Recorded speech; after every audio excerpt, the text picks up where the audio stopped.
Kembo Kembo Mutatanzambia Tamazulu, au nom puissant de Malakima Congo, Malakima Nkembo, Yisaya Congo, qui revient bientôt libérer son peuple bantou, dispersé au-delà des feux de couche, dispersé parmi les nations chez le Ngoï. Saint peuple bantou, aujourd'hui, notre vidéo portera sur le titre suivant: Congo et l'Égypte sont-ils un même peuple? Parce que vous savez, mes frères et sœurs, nous avons reçu, voilà, il y a eu de nos frères Kamites qui sont venus nous attaquer, voilà, sur notre vidéo, la vidéo que nous avions fait dont le titre était l'Égypte, mon peuple, c'est-à-dire béni soit l'Égypte, hein, les passages d'Ésaïe, le chapitre 19, le verset 25. Là où il est écrit, d'après la traduction, la traduction frélatée, la mauvaise traduction de Louis II, béni soit l'Égypte, mon peuple, et la Syrie, œuvre de mes mains, dont nous avons clarifié, nous avons déconstruit ces faux enseignements de nos frères Kamites, hein, qui utilisent ces passages bibliques pour dire, voilà, nous aussi, les Kamites, voilà, nous faisons partie du peuple élu, ou bien, voilà, nous avons connu c'est-à-dire Dieu, voilà, nous avons connu Dieu bien avant qu'Abraham, bien avant que vous, les Bantous, vous, les Sémites. Donc voilà, il développe des prédications comme ça, hein, à travers des passages comme Ésaïe 19, 25, dont nous avons déconstruit et nous avions remis les choses en ordre. Nous avons clarifié, nous avons révélé et démontré que c'est une mauvaise traduction de Louis II. D'où la bonne traduction, nous vous l'avons, voilà, donnée sur les livres de... Nous nous sommes référés sur une plus vieille Bible, une ancienne version, la plus ancienne version, parmi les plus anciennes versions plutôt. Nous nous sommes référés sur la version, la Septante, et nous avions, voilà, clarifié cela en disant que d'après la traduction de la Septante, qui dit que ce n'est pas béni soit l'Égypte mon peuple, mais plutôt béni soit mon peuple qui est en Égypte, à Kama, d'accord. Et il y a eu des frères qui sont venus sur notre vidéo, hein, cette vidéo dont nous avons mentionné. Ils sont venus, voilà, nous attaquer, et ils ont donné encore d'autres versets dont nous allons lire, hein. On va essayer de déconstruire tous ces mauvais enseignements, ces faux enseignements, hein, qui se propagent, hein, qui est nos frères Kamites ou d'autres frères Bantous qui sont tombés dans ces pièges-là, qui croient que voilà, l'Éthiopie, Couche, et l'Égypte aussi sont le même peuple, voilà, Kama, l'Égypte et le Bantou, Congo, sont le même peuple, d'accord. Et nous allons essayer dans cette vidéo de déconstruire tout cela. Donc, pour cela, sans plus tarder, nous allons prendre quelques écritures. D'abord, nous allons lire, hein, les commentaires de nos frères Kamites. Voilà. On n'a rien contre le Kamite, mais nous ne faisons que rétablir la vérité pour notre peuple Lubantou. Nous allons lire d'abord les commentaires de ces frères, voilà, Kamites, qui est venu nous attaquer, voilà, qui est venu, voilà, commenter, voilà, cette vidéo-là. Et nous allons essayer de répondre à notre frère Kamite, d'accord? Alors, sans plus tarder, nous allons aller lire d'abord ces commentaires-là. Alors, nous allons lire les commentaires de notre frère. Il s'appelle, je crois c'est le frère Emmanuel Silo. Je crois que c'est ça le nom. Emmanuel Silo, voilà. Alors, on va lire rapidement. Il dit ceci: beaucoup de respect, s'il vous plaît, pour les pharaons. Grâce à l'Égypte que notre histoire, les Africains, est honorée à travers leurs connaissances spirituelles et scientifiques, agriculture, philosophie, etc., etc. C'est eux qui connaissaient le véritable Dieu et Dieu était avec eux. Si tu peux voir l'histoire du roi Abimelech et Abraham, tu vas comprendre que Dieu était déjà révélé à l'Égyptien. Et le peuple hébreu sont sédentarisés grâce aux Égyptiens. Les signes de l'alliance avec Dieu et les humains étaient la circoncision. Les Égyptiens pratiquait déjà la circoncision avant Abraham, que Dieu lui avait envoyé en Égypte pour lui bénir en venant de l'Irak. Et le nom d'Israël se ressemble au pharaon Isra, qui signifie Dieu, et El, qui prend des significations d'Emmanuel. Dieu parmi nous.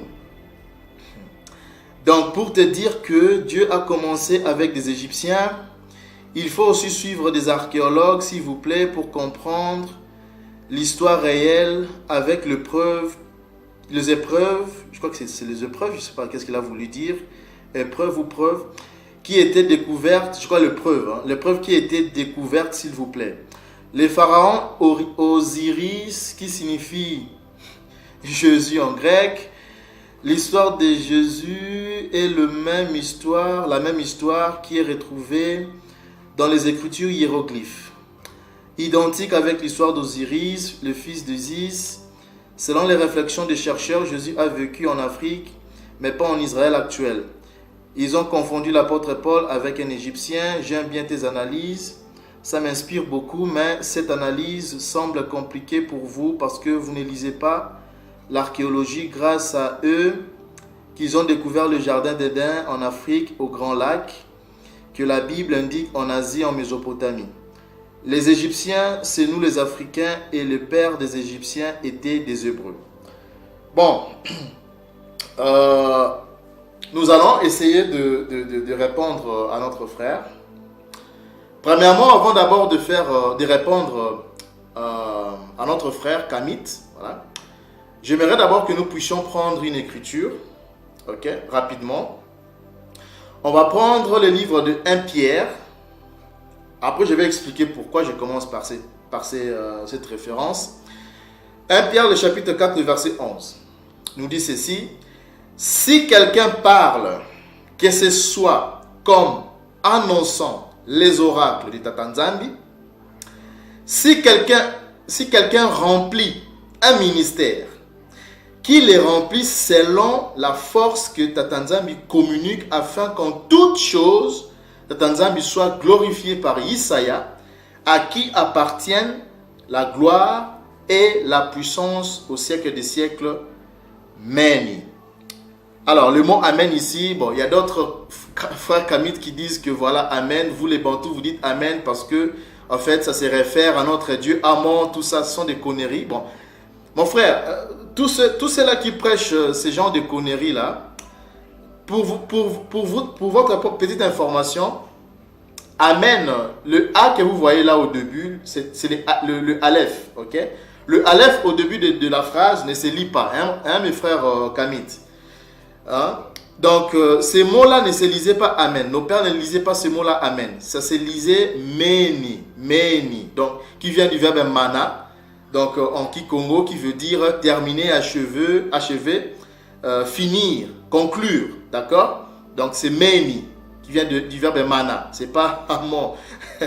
Voilà. Alors, j'ai pris ces passages bibliques parce que le Coran nous recommande que si quelqu'un veut parler, parce qu'on voit que notre frère Kamit, mon frère, cette Bible, ces comas ne vous appartient pas. Hein? On va quand même te répondre. On dit que si quelqu'un parle, que ce soit comme annonçant des oracles de Tata Nzambi, ok, si quelqu'un veut parler en fait de la Bible, du coma, eh bien, on va se baser sur le coma. D'accord? Si quelqu'un veut parler, eh bien qu'il puisse vraiment parler tout en utilisant la loi, tout en utilisant la parole de Tata Nzambi qui est la loi. Ok? D'où nous allons plonger dans la loi, dans les Écritures, parce que c'est ce qui nous recommande l'apôtre Pierre. Ok? Vous voulez parler comme notre frère Kamit veut parler du coma, ben on va utiliser le coma et on va lui répondre rien qu'avec le coma. D'accord? Alors, mon frère, on va d'abord reprendre ce qu'il a dit. Attendez, on va retourner là-dessus. Alors, juste rapidement, on a déjà lu, mais on va prendre quelques mots-clés qu'il a utilisés. Il dit que, attendez, c'est les Égyptiens qui connaissaient le véritable Dieu. Hein. Retenez bien, mes frères et sœurs bantous, Retenez bien ce qu'il dit. Alors, il dit que c'est eux, donc ce sont les Égyptiens qui connaissaient le véritable don. Donc là, il utilise le verbe connaître. Et deuxièmement, il dit, si tu peux voir l'histoire du roi Abimelech et Abraham, d'accord. Et il dit ensuite, tu vas comprendre que Dieu était déjà révélé à l'Égyptien. Alors, il utilise deux verbes, connaître et révéler. Donc, Dieu, les Égyptiens ont connu le véritable Dieu et Dieu s'est révélé à l'Égyptien. Ok, on retient, mais mon frère, on retient ces deux verbes-là déjà. Et l'histoire d'Abimelech aussi, on va en parler. Et le peuple hébreu s'est sédentarisé en Égypte, tout ça. Et là, quelque part, là où il dit aussi, la circoncision. Il dit que le signe de l'alliance avec Tata Nzambi et les humains était la circoncision. Ça aussi, on va en parler. D'ailleurs, on va commencer par là. Et ensuite, il dit que le nom d'Israël se ressemble au pharaon. Isra, qui signifie Dieu. Et elle qui prend la signification d'Emmanuel. Mon frère, et il dit ensuite Dieu est parmi nous. Mon frère, Emmanuel ne signifie pas Dieu est parmi nous. D'abord, ça c'est du n'importe, tu racontes du n'importe quoi. Elle veut dire tout simplement Ela, ou bien Moela, qui veut dire tout simplement esprit. Hein? Et puis Israël ne signifie pas, voilà, Dieu, pardon, que je dis, Israël ne vient pas de Isra, hein, mon frère. C'est du n'importe quoi. Va lire. Si tu veux avoir la signification du mot Israël, Israël, ça se lisait pas Israël par nos pères, ok? Ces mots-là se lisent ou se lisaient et se lit isolélé, d'accord? Parce que ça vient du verbe sola, ok? Sola qui veut dire choisir. Et quand tu lis le livre de Psaume 135, ok? Le verset 4. Et Ésaïe 41 à partir du verset 8 à 10, même aussi Ésaïe 44 à partir du premier verset jusqu'au verset 3, on dit toujours que Israël que je choisis. D'accord mon frère? Donc c'est isolélé qui vient du verbe sola, choisir. Quand on dit isolélé, je t'ai choisi. D'accord mon frère? Alors, ça déjà on t'a répondu. Alors, retournons sur ce qu'il dit concernant la circoncision. Alors, mon frère, il dit que les Égyptiens, d'abord, les signes de l'alliance avec Dieu et les humains, c'était la circoncision. Donc, si je comprends bien, donc tu veux dire que, c'est-à-dire que les Égyptiens, ouais, c'est ce qu'il a dit, hein, ouais, c'est ça. Donc, les signes de l'alliance avec les humains étaient la circoncision. Les Égyptiens pratiquaient déjà la circoncision avant Abraham. Ok, on va découvrir, on va utiliser le commun, on va lire, d'accord? Si c'est que notre frère, on ne sait pas là où il a puisé tout ça, bon, on va utiliser le commun, ok? Prenons d'abord, là on parle de la circoncision, on va prendre Exode le chapitre 4. Je pense que c'est Exode le chapitre 4, un instant. Exode le chapitre 4, voilà.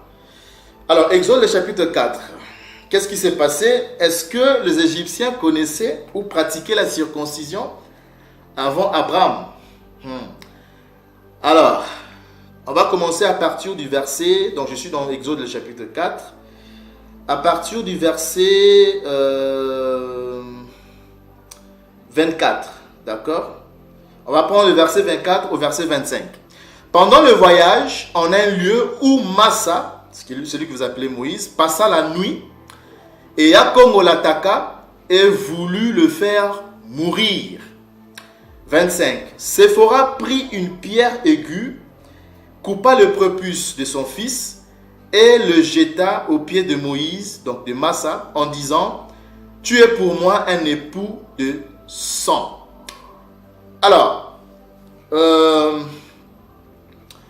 voilà. Ensuite, même on peut prendre le verset 26. Et Yakongo le laissa. C'est alors qu'elle dit: époux de sang à cause de la circoncision. Donc, mes frères et sœurs, voyez comment est-ce que notre frère Kamit lui-même, voilà, il est en train de mélanger un peu des histoires, il est en train de confondre des histoires.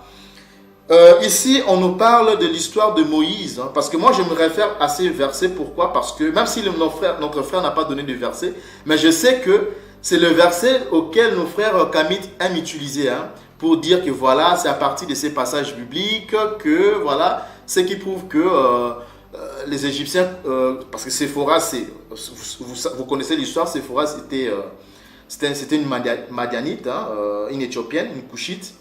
Et voilà, ce qui prouve que les Égyptiens, les Couchites, tout ça, pratiquaient la circoncision bien avant Abraham.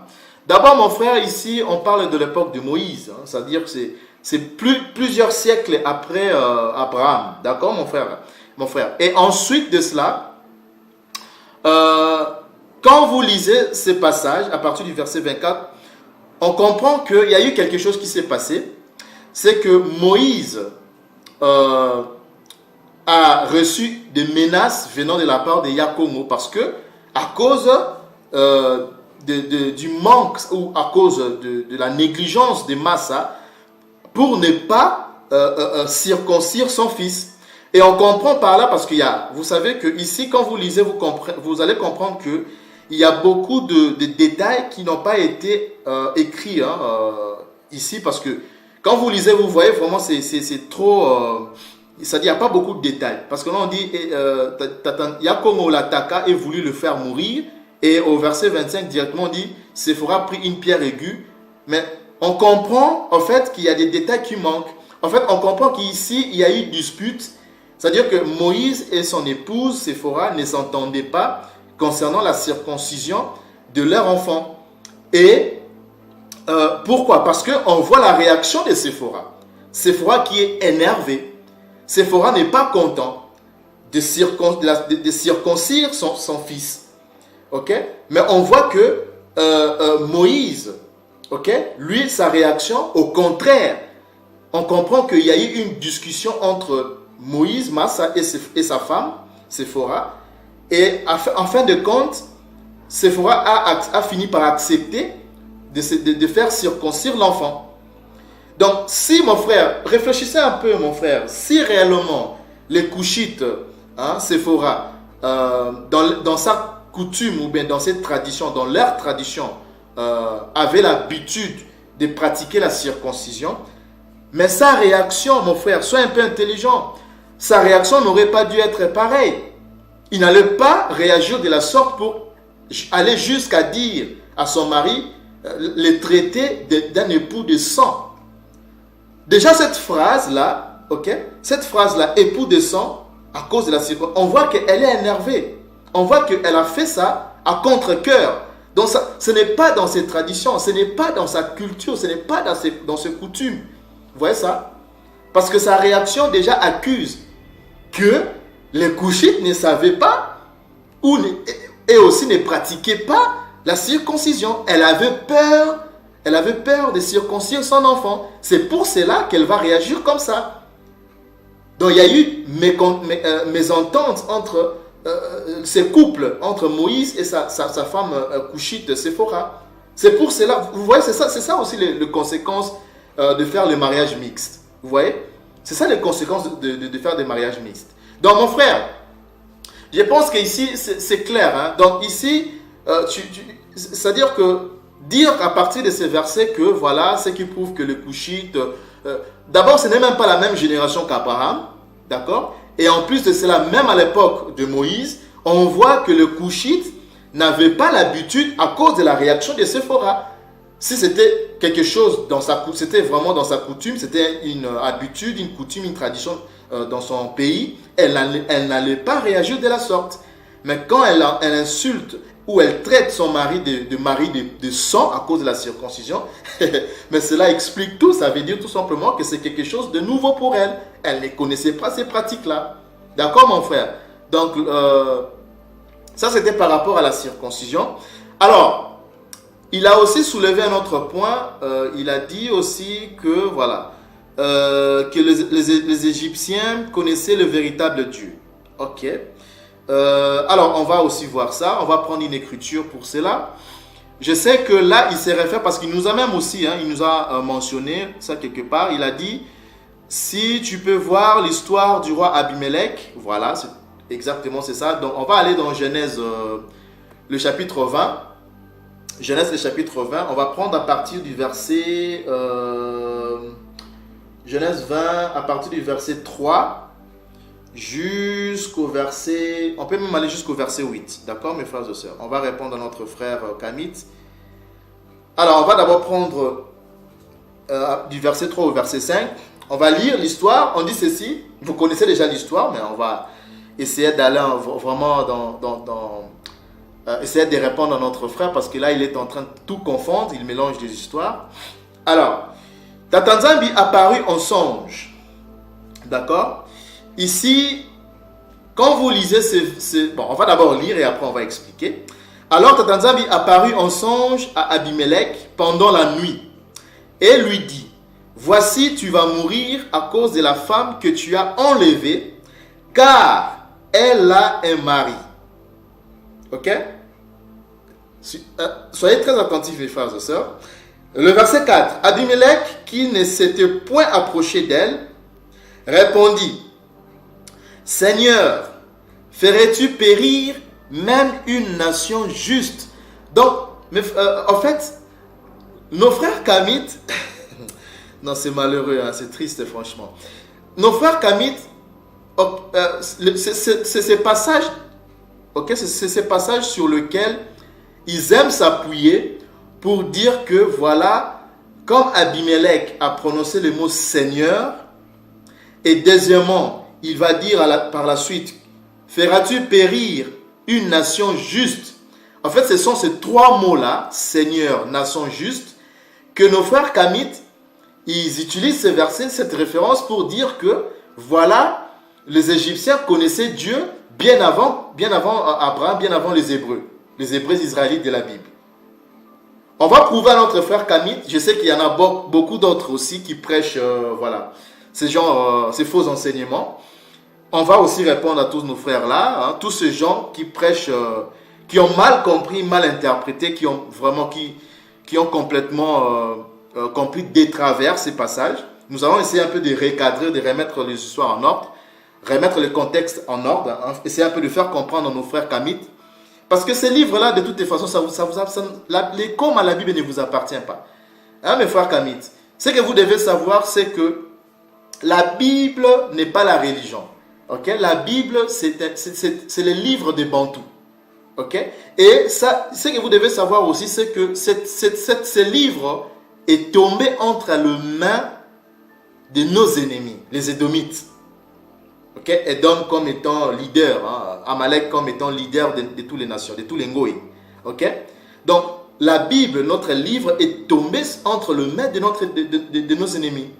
Ok? Donc là maintenant, nous sommes en train de remettre les choses en ordre. Vous faites des lectures, c'est-à-dire superficielles. Vous faites des cahiers de versets sans pourtant comprendre les contextes dans lesquels ou étudier le mot. Ok? C'est ça dont nous allons essayer de faire comprendre à nos frères Kamit aujourd'hui. Alors, sans plus tarder, pour ne pas perdre trop de temps et aussi ne pas étendre trop cette vidéo, ce que nous allons faire, on va prendre aussi le verset 5. On continue d'abord vers le verset 5. On dit, ne m'a-t-il pas dit, c'est ma sœur? Et elle-même ne t'a-t-elle pas dit, c'est mon frère? J'ai agi avec un cœur pur et avec des mains innocentes. Vous voyez ça? Avec des mains innocentes. Tata Nzambi lui dit en songe. On prend le verset 6. Tata Nzambi lui dit en songe: je sais que tu as agi avec un cœur pur. Aussi, t'ai-je empêché de pécher contre moi. D'accord? C'est pourquoi je n'ai pas permis que tu la touchasses. Maintenant, rends la femme de cet homme, car il est prophète, il priera pour toi et tu vivras. Mais si tu ne la rends pas, sache que tu mourras, toi et tout ce qui t'appartient. Abimelech, verset 8, s'éleva de bon matin, il appela tous ses serviteurs et les rapporta toutes ces choses. Et ces gens furent saisis d'une grande frayeur. Alors, mon frère, tu as lu ces passages et tu as conclu, voilà, que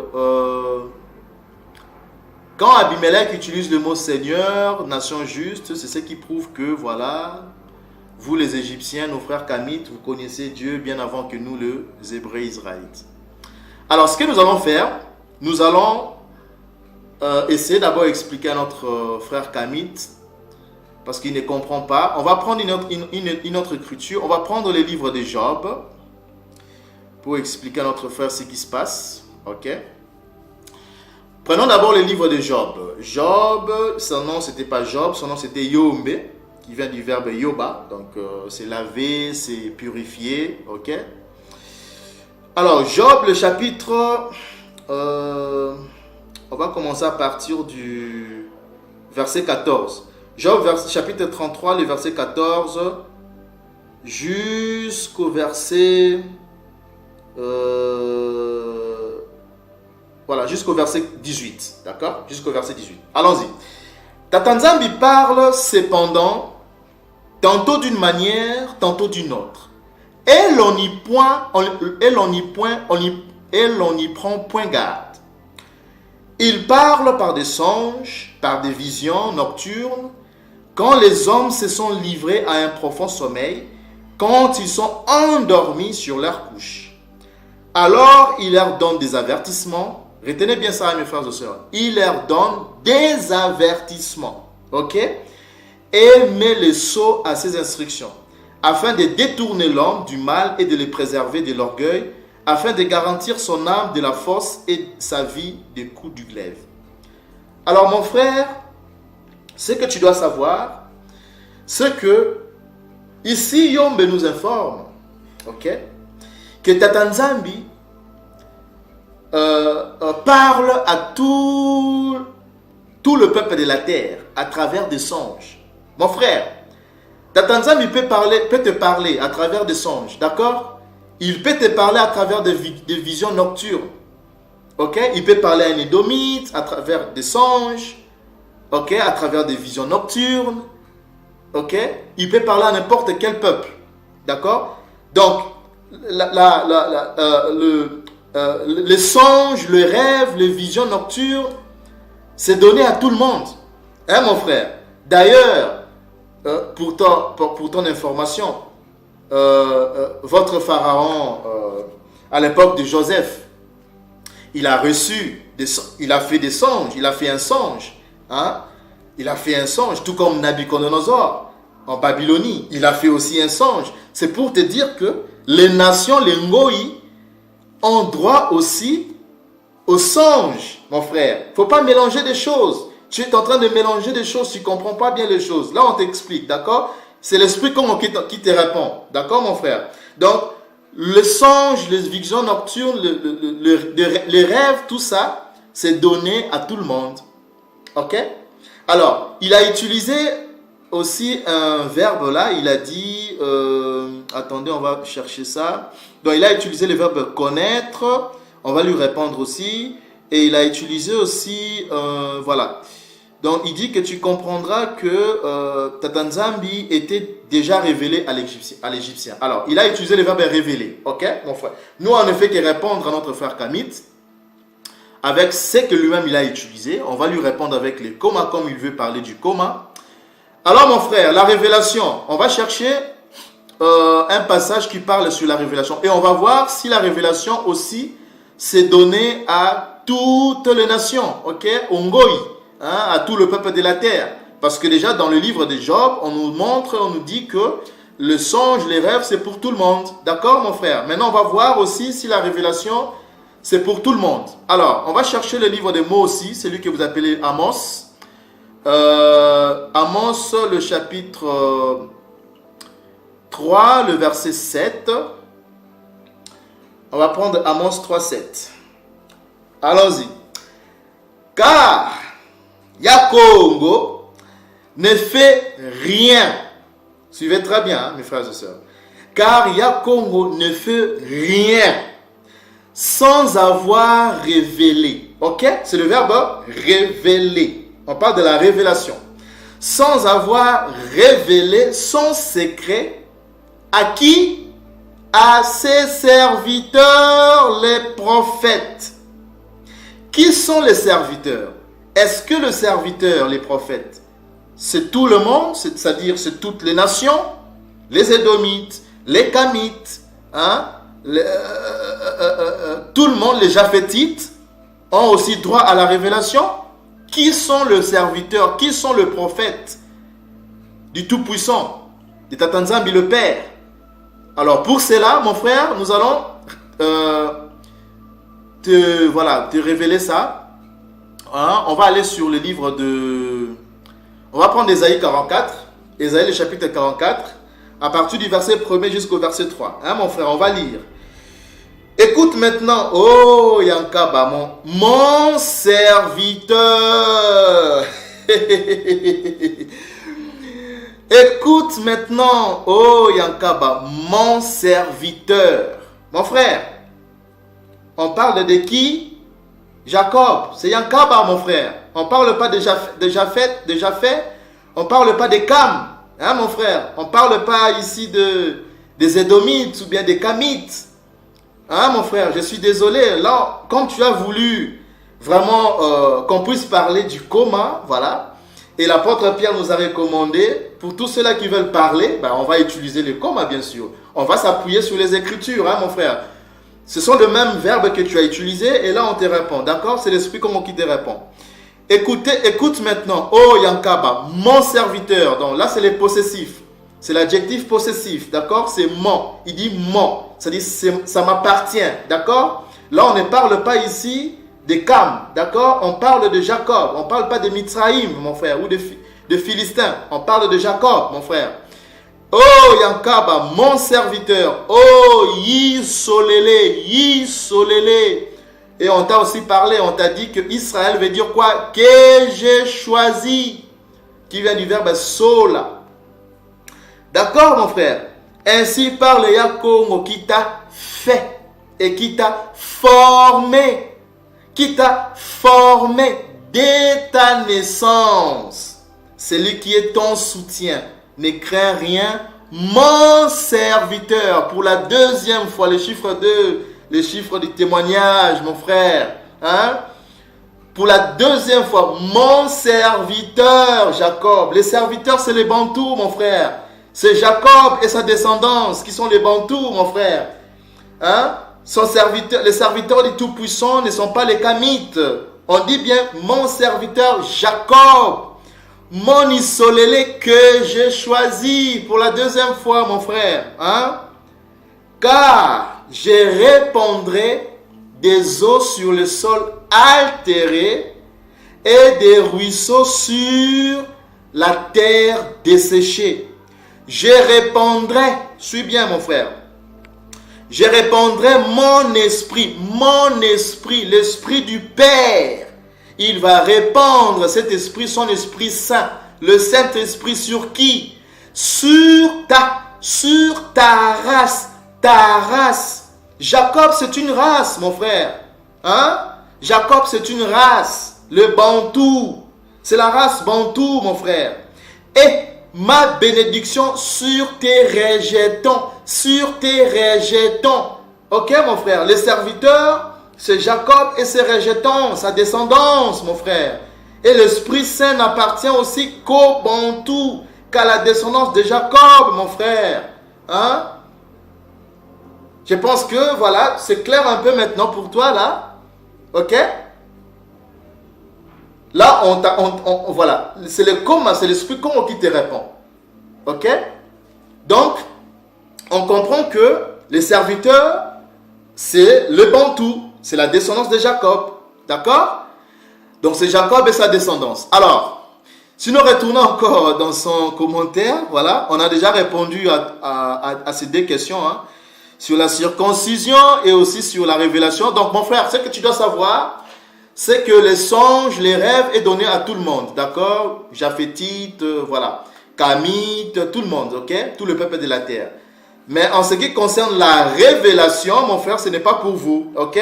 La révélation n'appartient qu'au Bantou, n'appartient qu'à Yankaba, à Jacob et toute sa descendance, ok, mon frère? Alors, on va... et ce que tu dois savoir, c'est la raison pour laquelle tu verras que votre pharaon à l'époque de Joseph, a reçu un songe, a fait un rêve. Mais la révélation, qui l'a révélé? Le songe, qui l'a révélé ce qu'il avait vu dans ce songe? C'était Joseph. Il a fallu l'intervention de Joseph pour révéler à Pharaon, parce que lui et toute sa bande, hein, tous ces magiciens, parce que c'est un peuple idole, qui aime l'idolâtrie, ok?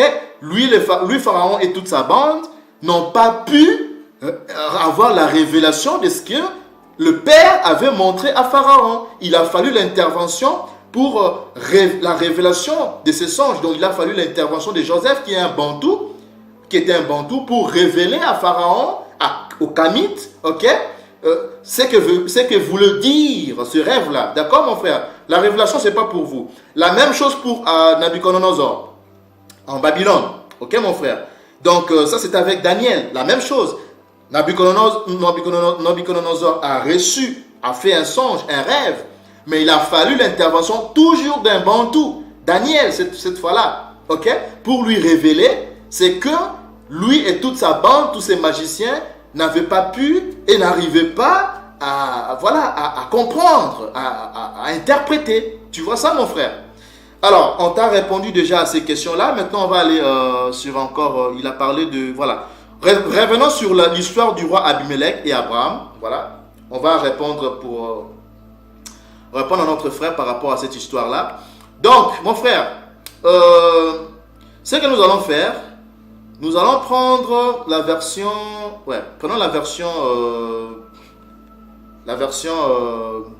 comment dirais-je on va prendre quoi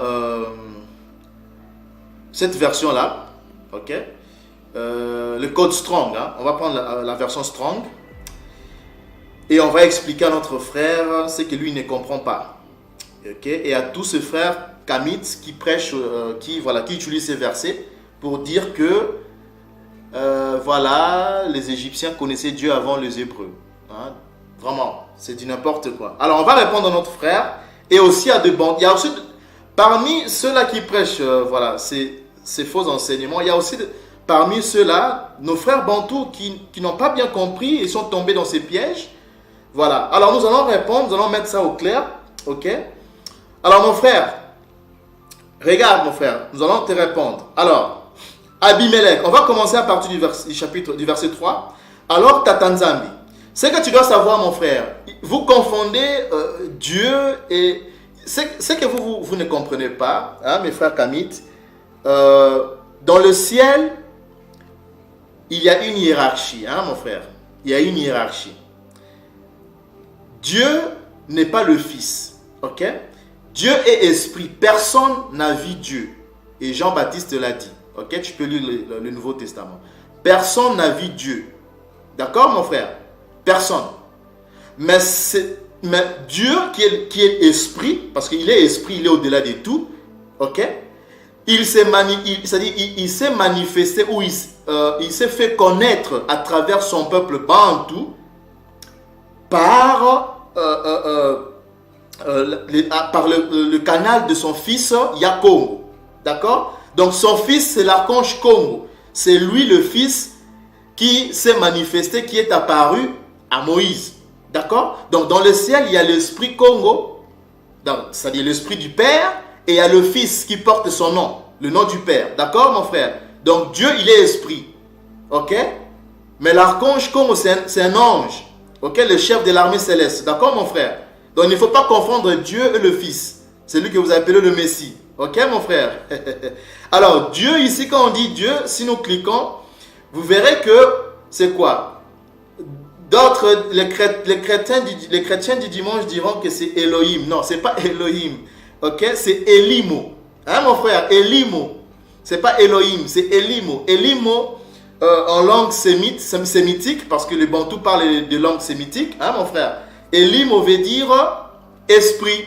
Alors, comment tu peux dire que Dieu a pour nom esprit? Ça n'a pas de sens, mon frère. Hein? Esprit n'est pas un nom. Ok? Comment tu peux dire que le créateur s'appelle esprit? Ça n'a pas de sens. Ok? Ce n'est pas Elohim, c'est Elimo. Elimo veut dire tout simplement l'esprit. L'esprit du Père, l'Esprit Saint. D'accord, mon frère? C'est l'esprit Congo. Ok? Donc, quand on dit Dieu est apparu, donc c'est Elimo. Et le verbe apparaître ici, comme vous pouvez le constater, ok, vous avez le bête. vous avez le bet, vous avez le noun, pardon, le bet, vous avez le vav, ok. Le vav, il a le son du, donc voilà. Vous avez le bet qui est là, le bet. Ensuite, vous avez le vav. On va voir le vav. Le vav, il est là. Ok, vous avez le vav. Alors, le vav, il a le son soit du V, soit du W, soit du O, soit du U. Ok. Mais ici, à l'occurrence, donc nous avons le B, nous aurons ici le son du W. Ok. Nous aurons ici le son du W. Donc, nous avons donc B, W et nous avons le Aleph à la fin. Et ici, le Aleph va être utilisé, va être li. Donc, le verbe ici, c'est bois. Ok. Kubois, en Kikongo, qui est le paléo-hébreu. On vous l'a démontré à plusieurs reprises. Hein, mon frère, il faut voir nos vidéos, nos précédentes vidéos. Donc, kubois, donc, Elim au kubois, ça veut dire l'esprit est descendu. Ok. C'est l'esprit Congo qui est descendu. D'accord, mon frère? C'est pas apparaître, mais c'est descendre. L'esprit est descendu. D'accord, mon frère? On va t'expliquer maintenant. Ça, il faut noter, hein, mon frère. Ça, c'est la bonne traduction. D'accord? Ça, c'est l'esprit Congo qui te répond. Alors, Tatanzambi, donc, Eli Mokubwa, l'esprit descendu, en songe à Abimelech. Parce qu'il faut savoir qu'Abimelech, pourquoi les gens, nos frères Kamites, hein, ils s'accrochent à Abimelech, voilà, pour dire que, voilà, qu'est-ce qui prouve qu'Abimelech était Kamite? Ben justement parce que Abimelech, c'était le roi, il était le roi de la ville qu'on appelait Guérar. Et Guérar, c'est une de villes, c'était une ville philistine. Hein. Donc vous savez que le Philistin, c'est le petit-fils de Mithraïm, donc Mithraïm qui est l'Égypte, hein, qui représente l'Égypte. C'est pour cela que vous voyez qu'il s'attache à cette histoire. Ok, donc Abimelech, c'est un Philistin. Or, les Philistins, ok, c'est le roi des Philistins. Donc, or, les Philistins, ce sont des cousins aux Égyptiens, ou le petit-fils de Mithraïm. Donc, ce sont des cousins aux Égyptiens. D'accord? Donc, Abimelech, pendant la nuit, il lui dit, voici, tu vas mourir à cause de la femme que tu as enlevée. Et le verbe ici qui est utilisé ici, c'est laka. Laka, comme aussi en Kikongo, laka veut dire prendre. Donc la femme que tu as pris, ok, ou que tu as enlevé, tu as emmené. Donc laka, ça veut dire aussi prendre en Kikongo, d'accord. Et car elle a un mari, ok. Et le verset 4, on continue le verset 4. Abimelech, qui ne s'était point approché d'elle, répondit, Seigneur, voilà maintenant le mot Seigneur, voilà c'est là où nos frères Kamites, hein, ils s'excitent, hein, voilà, Abimelech a utilisé Seigneur, donc il connaissait, les Kamites connaissaient Dieu bien avant les Hébreux. Alors mon frère, on va te répondre, ok? Alors, si nous cliquons sur le mot Seigneur, alors qu'est-ce que nous avons? On va essayer un peu d'expliquer à notre frère le mystère. Bon, en fait, voilà, la bonne traduction en fait, c'est ça. Alors nous avons ici le Aleph. Donc le A, il faut savoir que le Aleph, le A, au début de la phrase, il est toujours mioué. Ok? Le Aleph en début de phrase est mioué. Il est toujours mioué, il est silencieux. Donc on ne va pas la lire, on ne va pas lire cette lettre. Ensuite, vous avez le Dalet, donc la lettre D. Ensuite, vous avez le Nun, qui est la lettre N. Et à la fin, vous avez le Yod. Ok?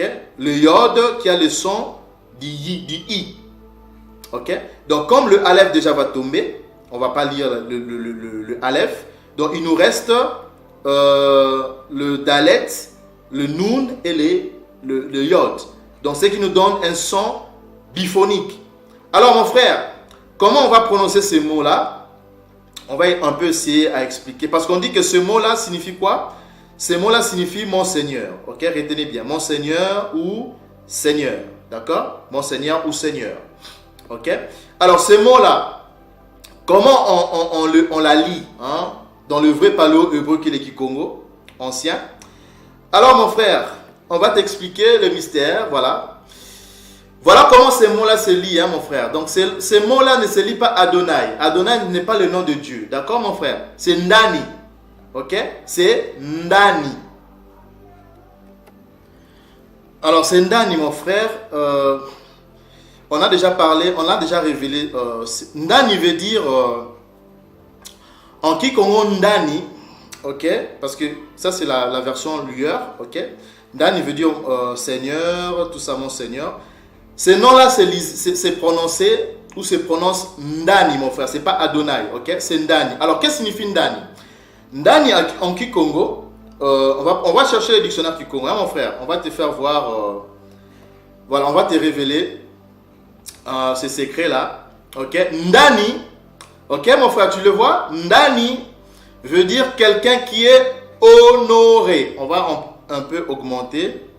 Hein, mon frère? Ndani veut dire tout simplement quelqu'un qui est honoré. C'est un honorable. Ok, mon frère? Une personne qui est honorée. Ok? Donc, c'est un honorable, quoi, en fait. Ok? Donc, on peut dire Ndani comme quelqu'un qui est honoré, un honorable. Ok? Ou bien aussi un juge, ou bien un député aujourd'hui. Par exemple, un député, on va l'appeler Ndani. Ok, mon frère? Ndani n'est pas le nom de Dieu, hein, mon frère. C'est juste un titre de... Ok, c'est juste un titre, quoi. Ok, un titre de noblesse. Tu vois ça un peu, mon frère? C'est un peu comme si je disais député. Comment je peux dire que député, c'est le nom d'une personne? Ça n'a pas de sens, mon frère. Hein? Cette Bible ne vous appartient pas. Il faut chercher un bantou pour t'expliquer le mystère du coma, mon frère. Hein? Sinon, tu risques de tout mélanger, tu risques de tout confondre. Ndani n'est pas le nom de Dieu, mon frère. C'est un titre. Ok? C'est un titre. Ndani ça veut dire tout simplement honorable. Ok? Un noble. Ça veut dire aussi seigneur. Ok? C'est un attribut. Tu comprends ça, mon frère? Parce que on a déjà révélé ça. Je te conseille d'aller chercher cette vidéo-là. Voilà. Tu peux aller chercher cette vidéo-là. Regarde notre vidéo-là où nous avons parlé sur... les vrais noms des 12 fils de Yankaba, de Jacob, enfin révélé, partie 2. On a fait une deuxième partie. Et on a révélé ça, ok? Ces noms-là aussi, on les retrouve dans un des fils de Jacob, ok? Que vous appelez Dan. Son nom, c'était pas Dan, c'est Ndani, même Daniel, ok? C'est toujours la même... En fait, ce mot-là, Ndani, vient du verbe Dana, ok? Ça vient du verbe Dana. Donc, Ndani vient du verbe Dana, qui signifie en Kikongo honoré. Et en hébreu, Dana signifie juger. Or, les synonymes d'honoré, hein, si vous allez sur synonymo.fr, honoré c'est régler c'est juger, c'est la même chose. Ok? Et Ndani qui a donné quelqu'un qui est honoré. Ok? Quelqu'un qui est honoré, une personne qui est honorée, donc c'est un honorable. Ok? Donc, Dana a la même signification tant en hébreu, tant qu'en Kikongo. Ce qui prouve que le Kikongo, c'est le paléo-hébreu, ok, dans toute sa pureté. Donc, honorer, c'est juger. Ça vient de ce verbe-là, Dana, qui a donné Ndani est là. Donc, c'est Daniel, Ndani est là. Donc, comment dirais-je, Yé là, Moué là. Donc, Dieu, mon juge. Ok. Donc, mais ici, Ndani veut dire honorable, juge. Ok. Seigneur. Parce que donc, Ndani signifie en quiconque quelqu'un qui est honoré. Or, les synonymes d'honoré, c'est respectable, sacré, Dieu, juge. On peut voir ça sur synonymo. Attendez. Donc, honoré, honorable. Un honorable, c'est... Vous allez voir que honorable, c'est aussi... comment dirais-je seigneur. Hein? Donc, honorable, c'est noble. Hein? Un honorable... c'est un noble. Si nous cliquons sur le mot noble, vous allez voir que qu'est-ce que nous obtenons. Hein, mon frère? Regarde voici le vrai paléo-hébreu, mon frère. Ok? Donc, tu as là honorable, on les retrouve encore ici. Hein, mon frère? Honorable, quelqu'un qui est honoré, c'est un honorable. Un honorable, c'est un noble. C'est qui? C'est un seigneur, mon frère. C'est un seigneur. Ok? Donc, ça veut dire tout simplement quelqu'un de noble. Quelqu'un de noble, de digne, quoi, en fait. Tu comprends ça? Mais ce n'est pas le nom de Dieu. Ok? Si tu veux connaître le nom de Dieu, alors on va te révéler ça, mon frère. Alors, le nom de Dieu, on va te révéler ça, mon frère. Le nom de Dieu n'est pas Ndani, hein, mon frère. Le nom de Dieu, on va te révéler. Alors, mon frère, quand tu prends le livre d'Exode, le chapitre 6, le verset... on va prendre à partir du verset 3. Non. Oui, on prend à partir du verset 2. Donc, c'est toujours Elimo. Hein? Donc, Elimo parla encore à Massa. Donc, Dieu, hein? L'esprit Congo. Ok? Elimo, c'est l'esprit Congo. Donc, c'est l'esprit. L'esprit Congo parla encore à Massa. Et lui dit, je suis Ya Congo. Hein? Je suis le Tout-Puissant. Hein, mon frère? Tu vois ça, mon frère? Donc, ici, on dit que l'esprit Congo parla encore à Massa et lui dit, je suis qui? Congo. Je suis à Congo. Je suis apparu, ok, à Abana, à Isaka ou Iseka et à Yankaba comme les dieux tout-puissants. Et si nous cliquons ici, c'est qui? C'est toujours Mouela ou Ela ou Eli. Ele, hein? Donc Mouele ou Mouela, qui veut dire esprit en Kikongo. Donc esprit qui, tout puissant, c'est quoi? Ntsadi, hein? Mouela Ntsadi ou Mouele Ntsadi, ça veut dire l'esprit puissant, le tout puissant. Tu comprends ça, mon frère? Aussi ici, ce n'est pas le nom de Dieu, ou El Shaddai, tout ça. Ce sont des conneries, hein, mon frère. Ça, ce n'est pas le nom de Dieu. Dieu ne s'appelle pas Mouele Ntsadi, ok? Mouele veut dire esprit. L'esprit fort, l'esprit puissant. Hein, mon frère?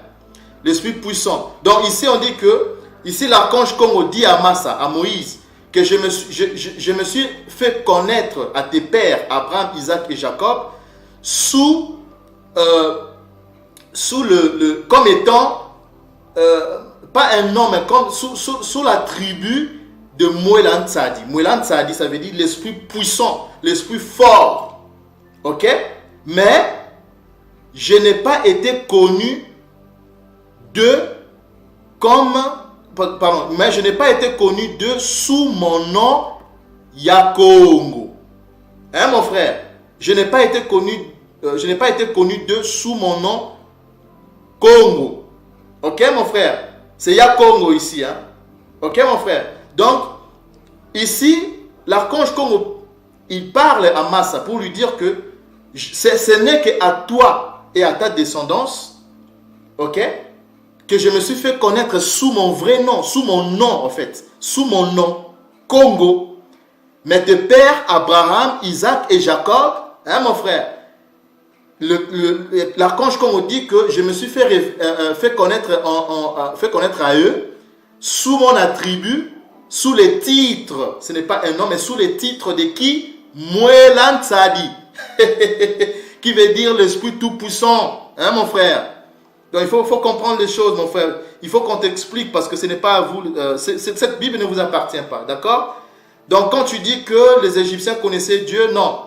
Si nous retournons, c'est faux et archi-faux. Si nous retournons sur le mot Seigneur, hein, mon frère, on vient de voir que c'est Ndani. Ndani ne signifie pas Dieu, hein, mon frère. Ndani n'est pas le nom de Dieu, c'est un titre, ok?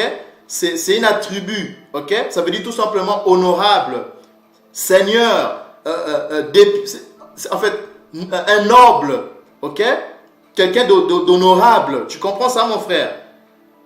Et il dit, Ndani, ferais-tu périr? Et tu sais, le verbe périr ici, c'est quoi? En langue Congo? On va te le faire découvrir, mon frère. Attends. Hein?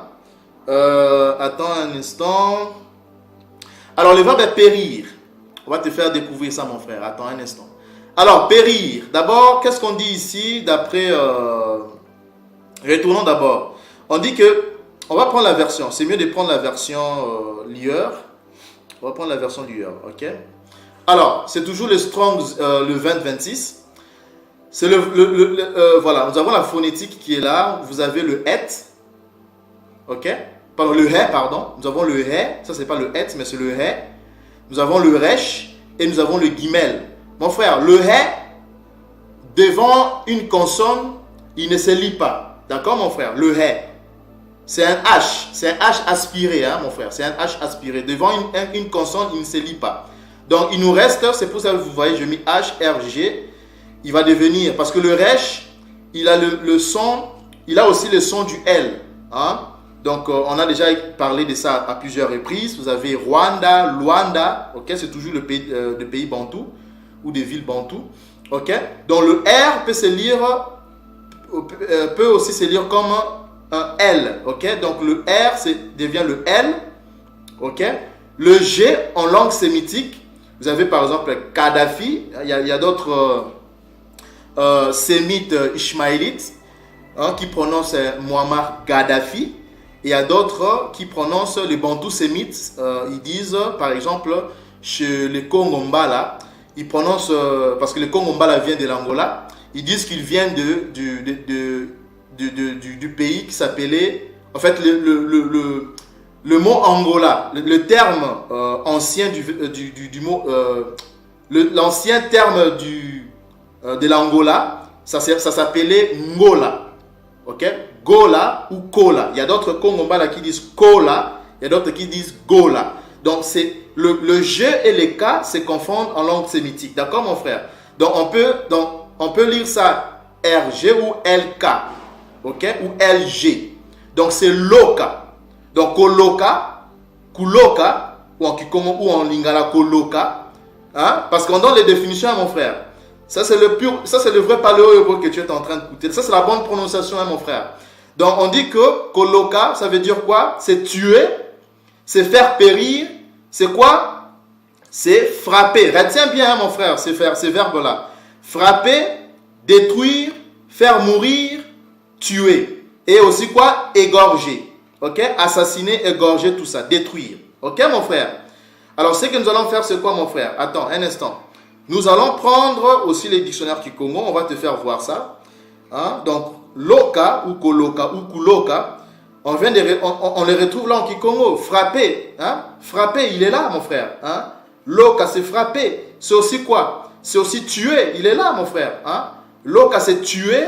C'est frapper. C'est ensorceler aussi. Hein? D'accord, mon frère? Donc, on voit que Loka, c'est le même verbe qu'on retrouve en Kikongo. Frapper, tuer, ensorceler. Ok?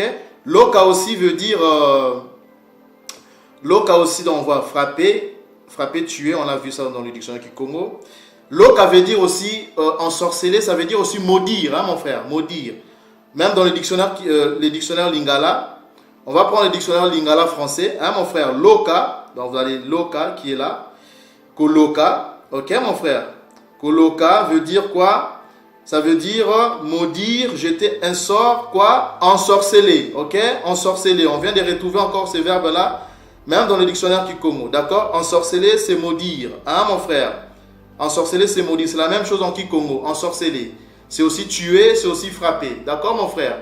Donc, c'est que tu dois comprendre, mon frère, si nous revenons dans Genèse. On vient de voir que ce verbe est périr, c'est koloka. Donc, nani, ngeta loka. Donc, tu vas tuer, tu vas maudire, tu vas égorger. Parce que koloka aussi, c'est égorger. Ok, mon frère?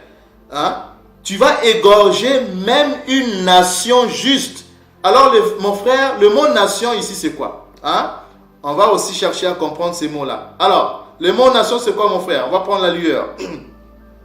Prenons la lueur. C'est Ngoï, hein, mon frère? C'est Ngoï. Ngoï veut dire quoi, mon frère? Ngoï veut dire quoi? Hein? Ngoï veut dire quoi? On va chercher ça dans le dictionnaire du Congo. Alors, Ngoï. Que veut dire Ngoï? Ngoï, c'est quoi, mon frère? Ngoï, c'est païen, c'est étranger. Ok? C'est ça. On le retrouve en Kikongo, mon frère, qui est le vrai paléo-hébreu. Hein? Ngoï, c'est païen, c'est étranger. D'accord? Et si nous revenons sur la lueur, c'est païen, c'est étranger, c'est gentil, c'est nation, c'est tout ça. En fait, ici, ce que tu dois savoir, mon frère, c'est que c'est un problème de choix du traducteur. Ok?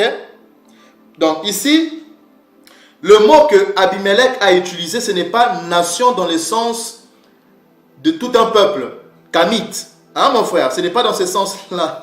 Non, parce que attends, je vais te faire comprendre quelque chose ici, mon frère. Attends. Ici, il s'agit d'un individu. Ok? Parce que souviens-toi, on a lu dans Job 33 que les songes, les rêves est donné à tout le monde. D'accord? Et on a lu avec toi que, on t'a fait lire, hein, que, donc quand Tata Nzambi parle à travers des songes et des rêves, c'est pour faire quoi? On l'avait dit, c'est pour donner quoi? Des avertissements. Ok?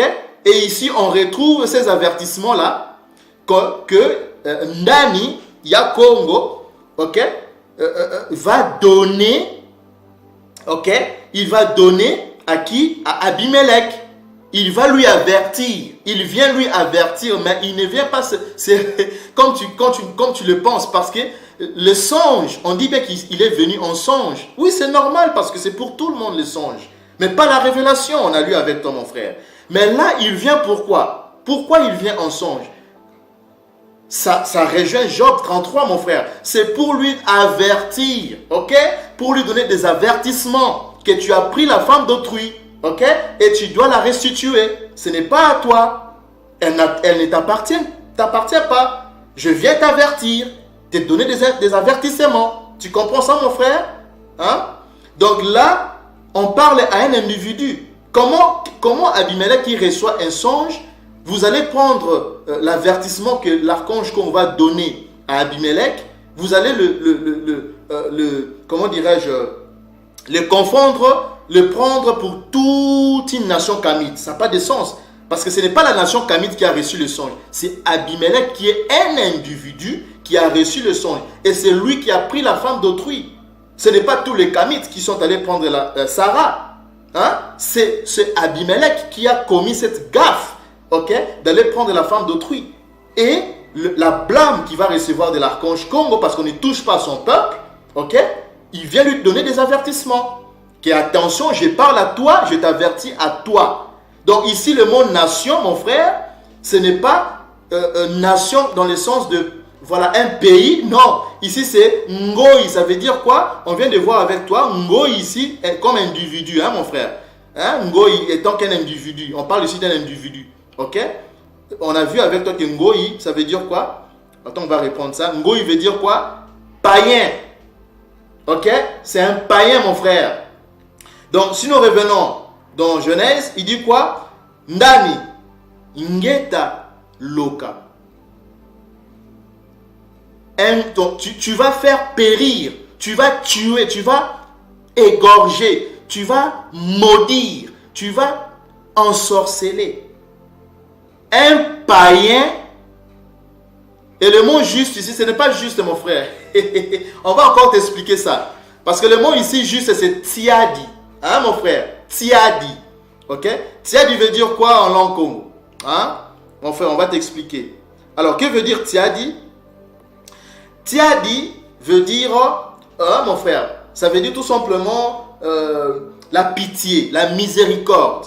Ok, mon frère? Donc, tu vas faire du mal, tu vas maudire, tu vas égorger, tu vas tuer, tu vas frapper un païen innocent, parce qu'il y a aussi il y a aussi, ça dit, tiède aussi veut dire, c'est-à-dire un innocent, quoi, ok, quelqu'un qui a me faire misère, donc c'est-à-dire un innocent, voilà, c'est le mot qui convient, hein, mon frère, un innocent.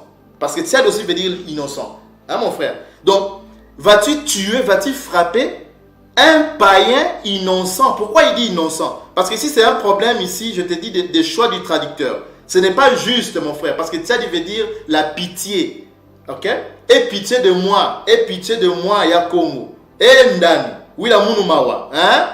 Et pitié de moi, moi qui suis... Hein, moi qui suis un païen innocent. Ce n'est pas nation juste, mon frère. C'est païen innocent. Un païen de pitié. Et pitié de moi, moi qui suis un païen de malheur. Ok? De miséricorde innocent. D'accord, mon frère? Si elle dit c'est innocent ici. Ok? Et il continue, il dit, ne m'a-t-il pas dit c'est ma soeur, et elle-même ne t'a-t-elle pas dit c'est mon frère? J'ai agi. Ici le verbe agir c'est ça là. Mounume ça là, hein? Moussala yo, hein? Ou bien mounume ça là. Donc c'est ça là, hein, mon frère, c'est faire agir tout ça, hein, mon frère? Ici, le verbe agir, c'est ça là. Donc, j'ai agi avec un cœur. Ici, en fait, le mot, ce n'est pas cœur, hein, mon frère. Le mot ici, ce n'est pas cœur.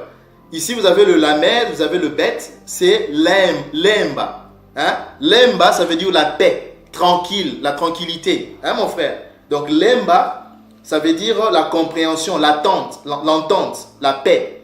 Ok? La tranquillité. Ce n'est pas le cœur, hein, mon frère. Donc là, on est en train de te donner la bonne compréhension hein, du coma, parce que ça ne vous appartient pas. C'est qu'il faut savoir que Edom a volé ce qui nous appartenait. Et il a essayé de traduire, mais il y a d'autres passages bibliques qu'il n'a pas bien traduit parce qu'il ne comprend pas. Et là, maintenant, tu es en face de toi, mon frère, l'esprit Congo qui te répond. Ok? Là, maintenant, c'est le Bantou qui te répond. Ok? Le vrai hébreu de la Bible qui te répond. D'accord, mon frère? Donc, ici, c'est lemba. Moume sala tiki lemba. Hein? Tiki lemba. Et il dit pur. Hein? Il y a aussi un autre mot pour lemba, on dit ngemba. On dit aussi ngemba, qui veut dire la paix. Ok? Et le mot pur, c'est Thomas. Thomas qui veut dire bien, la beauté, tout ça, joli, tout ça. Hein, mon frère? Donc, moume sala ti lemba, ti kintoma. Donc, ça veut dire, je fais avec tranquillité, entente. Hein? Je fais avec entente, tranquillité, j'ai bien agi. J'ai agi avec tranquillité, j'ai agi bien. Avec de main. Et tu sais, le mot main ici, c'est quoi, mon frère? C'est kofi. Hein? Parce que vous avez le kof. Et ici, vous avez le... donc, ici, vous avez... En fait, ici, ça ne se lit pas kaf, mais ça se lit kofi. Hein, mon frère? Kofi, en Kikongo, veut dire la main. Hein? La main serrée, la main fermée. Ok? C'est la main. Kofi. Ok? Comme on dit aujourd'hui, kofi, tout comme en Kikongo, tout comme en Lingala. Likofi aussi, on dit.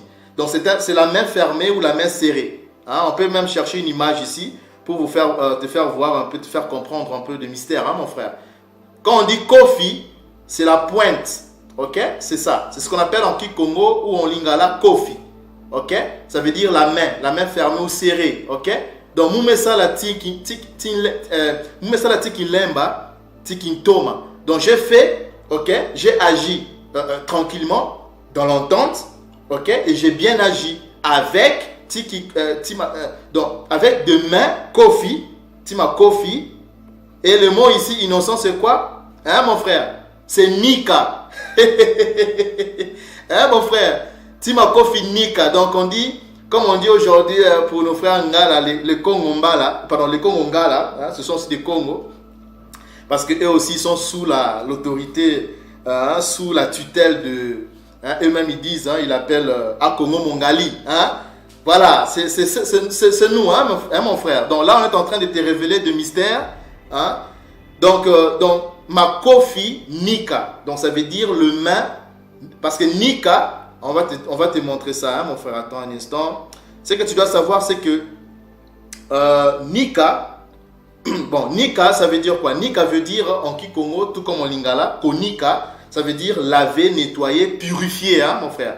Ça veut dire aussi innocent. Donc, c'est comme aujourd'hui disent les gars là, maboko pembe. Hein? Donc, le main, pembe, parce que konika aussi, ou bien nika, ça veut dire blanchir, hein, mon frère.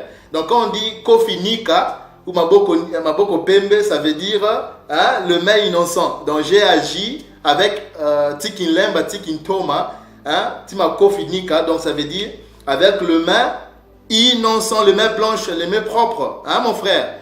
Donc pourquoi il dit ça? Parce qu'il n'a pas touché à Sarah. Et voilà la réponse de l'esprit Congo qui va lui répondre. L'esprit Congo lui dit en songe, je sais que tu as agi avec cœur, donc tikin lemba, tikin toma, tu as agi bien et tu as agi avec tranquillité, entente. Aussi t'ai-je empêché de pécher contre moi. C'est pourquoi je n'ai pas permis que tu la touchasses. Et tu sais le mot toucher ici c'est quoi? Hein? C'est aussi toujours nika. Ok? Parce qu'on t'a dit que le G là, hein, il se confond avec le K. Donc c'est nika aussi qui veut dire frapper. Parce que nika, ça veut dire aussi frapper, hein, mon frère. Alors on va chercher nika. On va te faire voir ça, mon frère. Attends un instant. Alors nika. Il faut savoir que nika c'est quoi? Donc, nika, c'est frapper, hein? C'est frapper aussi. D'accord, mon frère? C'est nettoyer, hein? Nettoyer, frapper. Ok? C'est, voilà, frapper, il est là, frapper et nettoyer. Ok, mon frère? Donc, nika, nika nikange, donc, nako nika nikayo, comme on dit, comme disent les Congo, les Ngala, hein, mon frère? Ça veut dire aussi frapper, hein? Donc, ici, c'est pourquoi je n'ai pas permis que tu la touchasses. Ok? Donc, ce que tu dois comprendre, c'est que Abimelech n'avait pas frappé. Ok? Il n'avait pas, je dirais, n'avait pas touché Sarah, n'avait pas frappé Sarah, n'avait pas agressé Sarah. Ok? C'est ça le sens de ces verbes nika. Donc, elle n'a pas agressé Sarah. Elle ne lui a pas brutalisé, voilà. C'est ça encore le vrai sens. Il ne l'avait pas brutalisé. Et au verset 7, regarde maintenant mon frère. Maintenant, rends la femme de cet homme, car il est qui? Nabi. C'est un Nabi, hein, mon frère, c'est un prophète. Hein? Et il priera pour toi et tu vivras. Mais si tu ne la rends pas, sache que tu mourras. Hein, mon frère, tu mourras, toi et tout ce qui t'appartient. Tu vois ça? Ok? Donc là, quand il termine à lui donner, à lui avertir, à lui donner des avertissements, il va dire maintenant à la fin quoi? Va chez mon prophète. Tu comprends ça, mon frère? Mon prophète Bantou, Abraham, va chez lui parce que toi, je ne te reconnais pas. Ok? Mon prophète, c'est Abraham. D'accord? Va chez lui et il va prier pour toi. Il va t'imposer le main, hein, mon frère. Et tu vas vivre. Parce que toi, ton salut, ok, pour vivre, tu as besoin de sa prière, de la prière d'Abraham, d'Abana, hein, mon frère.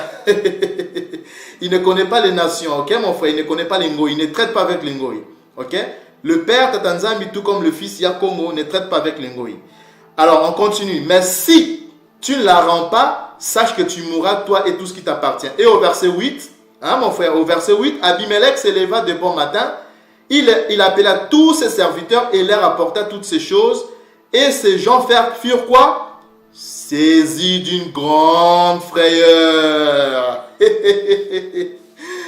Mon frère, donc voilà, hein?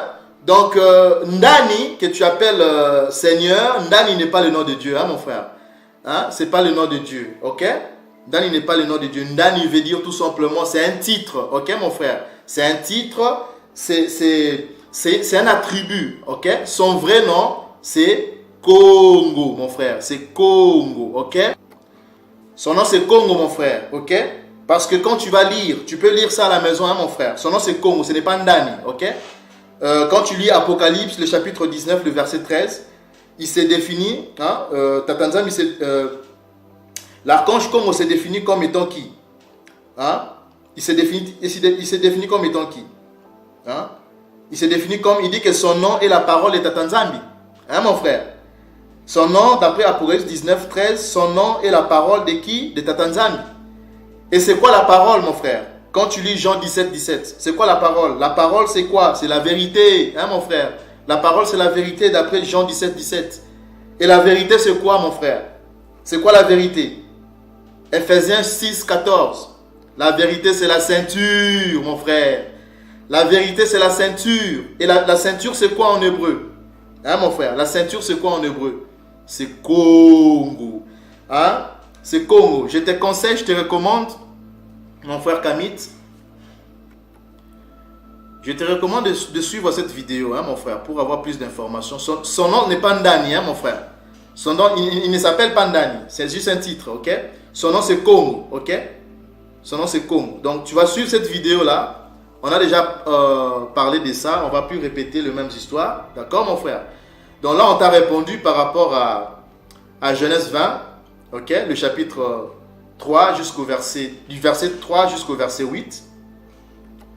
Ok, mon frère? Donc, on a lu avec toi dans le livre de Exode, le chapitre 6, hein, mon frère? On a déjà lu ça, Exode 6. Et il dit qu'il ne s'est fait connaître que à son peuple. D'accord? D'abord, Mouelan Tsadi, à Abraham, Isaac et Jacob. Et après, il y a Congo, il s'est fait connaître rien qu'à son peuple sous son nom Congo, et son peuple porte son nom Congo, hein mon frère. Donc les Égyptiens ne connaissent pas, il ne s'est pas fait connaître chez les Égyptiens mon frère, d'accord? Alors je voulais aussi parler aussi, parce qu'il y a eu aussi un autre frère Kamit, hein, toujours sur cette vidéo là, hein, l'Égypte mon peuple et la Syrie œuvre de mes mains, Ésaïe 19-25. Il y a eu aussi notre frère Kamit, hein, ils sont vraiment venus nombreux là, pour venir nous attaquer. Il y a un autre qui m'a parlé de Amos, le chapitre 9. Rapidement, nous allons voir ça aussi. Et là aussi, je pense que j'ai répondu à ce frère-là. Ok? Il y a aussi beaucoup de nos frères bantous qui sont tombés dans ces pièges-là, que je voudrais vraiment aussi remettre un peu, clarifier un peu ces versets-là. Parce que beaucoup de gens, ils confondent un peu, ils mélangent un peu les histoires. Ils ne comprennent pas un peu bien voilà, ces versets-là. Alors j'aimerais un peu apporter beaucoup plus de lumière par rapport à ces passages bibliques-là. Parce qu'il y a beaucoup de gens, ils font un peu la cueillette des versets, quoi. Vous prenez un verset, vous le coupez comme ça, sans lire tout le contenu, tout le chapitre, et voilà, vous faites des déductions. Hein? Vraiment, c'est triste. Hein? Moi en fait, je vais dire ceci. Amos 9:7, ce qu'il faut savoir, hein, c'est que il faut, pour comprendre Amos 9:7, il faut lire tout le chapitre. D'accord? Lisez tout le chapitre. Parce que Amos 9:7, c'est passage biblique où on dit: n'êtes-vous pas pour moi comme les enfants des Éthiopiens, enfants d'Isolélé, dit Yakom. Hein? Et il dit: n'ai-je pas fait sortir Isolélé du pays d'Égypte, comme les Philistins des Caftor, et ainsi de suite. Les Syriens et les Kyr, tout ça. Hein? Quand vous lisez tout le chapitre, vous avez l'idée, parce qu'on dit que c'est pas. Il faut savoir que l'explication de ces passages, hein, donc il trouve son explication dans les livres des Actes. Vous allez lire à la maison Actes, le chapitre 10, les chapitres 10, les versets 34 à 35, et aussi le livre de Romains, le chapitre 2, le verset 11. Vous prenez la version King James, parce que la version King James, c'est beaucoup plus mieux compréhensible, ok, que la version Louis II, parce que c'est vraiment très frélaté. Hein? Donc, quand tu lis Amos 9, tout le chapitre, on parle de menaces, on parle de destruction. Et surtout, à partir du verset 5 jusqu'au verset 10, Tata Nzambi, le Père, compare son propre peuple d'Isolélé, qui sont les Bantous, aux Éthiopiens, parce qu'il n'a pas de parti pris pour les personnes. Il n'a aucun respect pour les personnes, même pour son propre peuple d'Isolélé, d'Israël. Que ce soit les sacrificateurs, les prêtres, ses prophètes.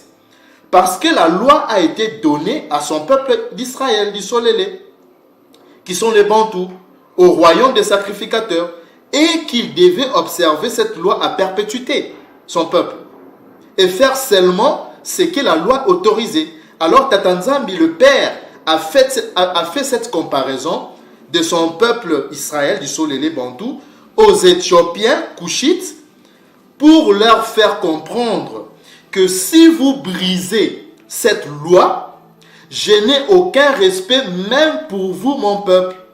Je n'aurai aucun respect pour vous détruire, comme j'ai détruit toutes les autres nations païennes, les Éthiopiens, donc les Couchites, Couches, Mitzraïm, Égypte, etc., etc.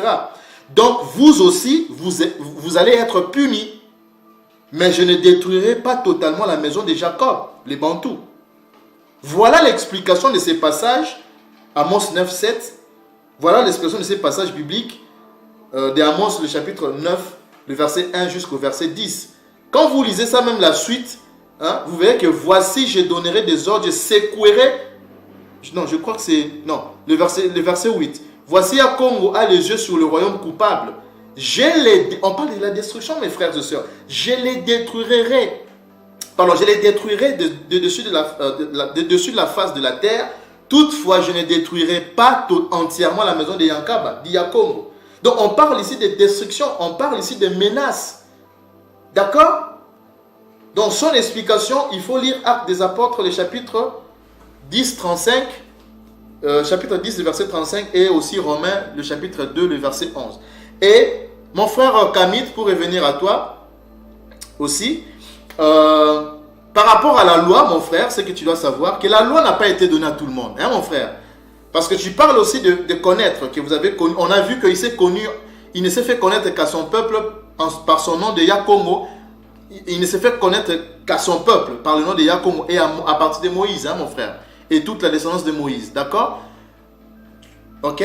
Donc les nations ne connaissent pas le Père Tout-Puissant et le Fils aussi, ils ne les connaissent pas. Et on va prendre quelques passages bibliques et on va lire ça, on va te faire voir ça, te faire découvrir ça, te les révéler aujourd'hui, mon frère, d'accord? Donc si nous prenons pour la loi, est-ce que la loi a été donnée à tout le peuple de la terre?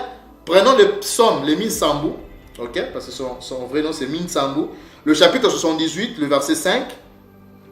On dit ceci, il a établi un témoignage à Yankaba, il a mis une loi à Isolélé, ok? Et il a ordonné à nos pères de l'enseigner à leurs enfants pour qu'elle fût connue des générations, dans la génération future, des enfants qui naîtraient et que devenus grands, ils en parlassent à leurs enfants. Donc vous voyez que la loi n'a été donnée qu'à Yankaba et à sa descendance. Ok, mon frère? On ne parle pas ici de Cam. On ne parle pas de Couchite, mon frère. Hein? Et ensuite aussi, si nous prenons le psaume 147, hein, mon frère? C'est toujours la même chose. Hein? 147, le verset 19 à 20. On dit quoi? Il révèle, il remplace qui? Yakongo révèle sa parole à Yankaba. Ses lois et ses ordonnances à Isolélé, mon frère. On ne parle pas de Couche, on ne parle pas de Cam. Il n'a pas agi de même pour toutes les nations, mon frère, pour tous les Ngoï. Le mot nation, c'est le Ngoï au pluriel maintenant ici. Hein? Il n'a pas agi de même pour tous les Ngoï, mon frère. Je suis désolé, nous prêchons que la vérité. Moi, je ne suis pas Kamite. Pourquoi vous, les Kamites, vous venez toujours attaquer les Sémites bantous? Nous sommes en train de reprendre notre identité et vous venez nous combattre. Mais restez chez vous. Personne, vous ne verrez jamais un Bantou venir vous combattre, vous attaquer. Hein? Pourquoi c'est toujours le sens contraire? Ça n'a pas de sens, c'est ridicule, mes frères Kamites. Hein? En Afrique, je le répète encore, en Afrique, il n'y a pas que des Égyptiens, mes frères Kamites. En Afrique, il y a des Sémites. Et les Sémites en Afrique, ce sont les Bantous. Et la loi a été donnée aux Bantous, qui sont la descendance de Jacob, de Yankaba. Ok? Il n'a pas agi de même pour tous les Ngoï. Et elles ne connaissent point ces ordonnances. Mais, mon frère, tu as utilisé les verbes aussi connaître. On dit bien que les Ngoï ne connaissent point ces ordonnances, mon frère. Hein? Vous ne les connaissez pas. Hein, mon frère? On va prendre une autre écriture pour... Alors, on va te faire comprendre comment connaître Tatanzami. Comment connaître le Tout-Puissant. On le connaît comment? On va prendre le livre des psaumes. Ok? Prenons psaume Minsambu. Attends un instant. Minsambu, le chapitre 79. On va prendre le verset 6. Hein, mon frère? On va t'aider à comprendre le coma. Parce que là, tu mélanges des choses, tu ne comprends rien. Alors, réponds ta fureur sur qui? Sur les Ngoï. Qui ne te connaissent pas. Mon frère, les comas, nous, notre spiritualité, c'est le coma, hein, mon frère. D'après le livre des Deutéronomes, le chapitre 33, le verset 3. Hein? Notre spiritualité, c'est le coma, c'est la Bible, mon frère. Ok? Nous, ce n'est pas le livre de mort. Nous ne sommes pas un peuple idolâtre, hein, mon frère. Réponds ta fureur sur les Ngoï qui ne te connaissent pas. Ok? Les Ngoï ne connaissent pas ta Tanzanie. C'est clair, mon frère. On lit les Écritures. Tu as voulu parler des oracles. Tu as voulu parler du coma. On va se baser sur le coma. Ok? On dit bien ici, c'est clair. Réponds ta fureur sur les Ngoï qui ne te connaissent pas. Et sur les royaumes qui n'invoquent pas ton nom. Parce qu'ils n'ont pas la révélation de son nom. Qui est Congo. Hein? On va prendre encore une autre écriture, mon frère. Hein? On va prendre une autre écriture. On va prendre Ilimaya, le chapitre 10. Ilimaya, chapitre 10, le verset 25. Hein, mon frère? 25. C'est toujours, voilà, même Yilim que vous appelez Jérémie, voilà, il a repris, hein, il a répété la même chose. Hein. Réponds ta fureur sur les Ngoï qui ne te connaissent pas et sur les peuples qui n'invoquent pas ton nom. Ils n'ont pas la révélation du nom Congo. Ils ne connaissent pas Congo. Ils n'ont pas cette révélation. Hein. Ils ne les connaissent pas sous ces noms-là. Hein. Car ils dévorent Yankaba. Ils les dévorent. Ils les consument. Ils ravagent sa demeure. Et quand vous lisez, parce que pour savoir qui sont ces nations, parce que là on parle au pluriel, la liste de toutes ces nations se trouve dans le psaume 83. On parle de toutes ces nations-là. Il y a les Kamites qui sont là, qui sont cités. Hein, mon frère? Vous êtes cité dans la liste des ennemis, hein, mon frère. Va lire le psaume 83. Vous êtes là dans la liste des ennemis. Hein? Vous êtes dans la liste des ennemis de Tatanzambi, le Père, le Fils Yakongo et de son peuple. Hein, mon frère? Alors, nous allons, cette fois-ci maintenant, pour terminer, on va boucler par un instant. Alors, on va terminer par ces écritures-là. On va prendre 1 Jean, Yokana, le chapitre 2, le verset 3 à 4. Alors, comment connaître Tatanzambi? Qui sont ceux-là qui connaissent Tatanzambi? Hein, mon frère? Est-ce les Kamites? Hein? Alors, on va lire, mon frère, on va lire ça. On va te le faire comprendre, hein, mon frère, t'expliquer le mystère du coma, d'accord? Alors, on va lire, si nous gardons ces commandements, donc ces lois, par là, nous savons que nous l'avons connu, mon frère. On dit bien, si nous gardons ces commandements, on vient de lire avec toi que la loi, les commandements n'a été donné qu'à Yankaba, à Jacob et à sa descendance. On l'a lu dans le livre des psaumes 78, 5 et 147, 19, 20, mon frère. Quelque chose que on ne vous a pas donné, la loi ne vous a pas été donnée. Comment vous pouvez vous prétendre les connaître? On dit bien que si nous gardons ces lois, ces commandements, par là nous savons que nous l'avons connu. C'est lui qui dit, je l'ai connu. Vous les Kamites, qui disiez, nous l'avons connu avant les Hébreux, les Bantous, et qui ne garde pas ses commandements, ses lois, est un menteur, son de menteur. Et la vérité n'est point en eux, n'est point en lui. Mon frère, le coma ne vous appartient pas, ok? Il faut chercher, si tu veux bien comprendre le mystère du coma de la Bible, attache-toi à un bantou, d'accord? Il faut s'attacher à un bantou, mon frère, ok? Alors nous allons prendre aussi cette écriture. Est-ce que Tatanzambi, voilà, hein? On va terminer par Deutéronome. On va voir ça rapidement un instant. On va prendre aussi Deutéronome, attendez. Deutéronome, le chapitre 7, rapidement. Deutéronome, le chapitre 7, le verset 6. Alors, allons-y, on dit, car tu es un peuple saint pour Yakongo, pour Tatanzambi, ton tout-puissant.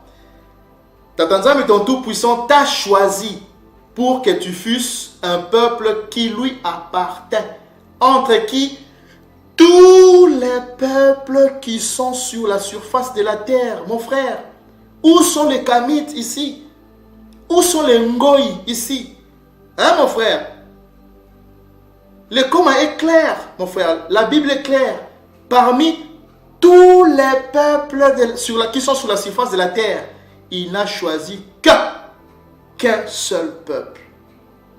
Les Hébreux israélites de la Bible. Les Bantous. Hein, mon frère?